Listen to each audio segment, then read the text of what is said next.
મંદિરો અને ગુરુદ્વારાઓમાં ભક્તિભાવનો ઢોંગ રચી ભોળા લોકોને રોકાણના નામે લાખો રૂપિયાનો ચૂનો ચોપડના રીઢા ઠગને સુરતની ડુમસ પોલીસે પંજાબના અમૃતસર ખાતે આવેલી હોટલમાંથી દબોચી લીધો છે.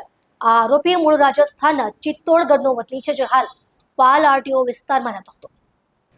પોલીસે જણાવ્યું હતું કે ભેજાબાજ આરોપીએ સુરતના એક જાગૃત નાગરિકને કોઈ જોખમ વિના મોટું વળતર આપવાની લાલચ આપી ઓનલાઈન માધ્યમો દ્વારા ₹28,13,000ની ઠગાઈ આચરી હતી. જ્યારે પીડિતે પોતાના નાણાં પરત માંગ્યા ત્યારે આરોપીએ જાનથી મારી નાખવાની ધમકી આપી ખંડણી માંગી હતી. આ કેસમાં ડુમસ પોલીસ સ્ટેશનમાં બીએનએસની વિવિધ કલમો હેઠળ ગુનો નોંધવામાં આવ્યો છે. આરોપી રીપુ સુદાન લોકોને જાળમાં ફસાવવા માટે નિયમિતપણે મંદિરો અને ગુરુદ્વારાઓમાં જઈ ભક્તિનો દેખાવ કરતો હતો. તેણે ભક્તોનો વિશ્વાસ જીતવા મોંઘી લક્ઝુરિયસ કાર ચલાવી પોતાને અત્યંત ધનિક ખાનદાનનો વારસદાર હોવાનો ભાસ કરાવતો હતો.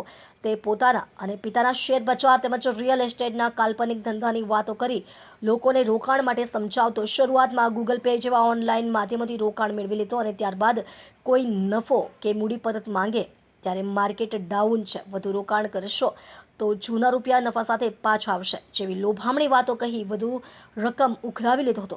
જો કોઈ રોકાણકાર દબાણ કરે અથવા પોલીસ ફરિયાદની ધમકી આપે તો આરોપી પહેલાના પૈસા ડૂબાડી દેવાની અને જાનથી મારી નાખવાની ધમકીઓ આપી ખંડણી વસૂલતો હતો.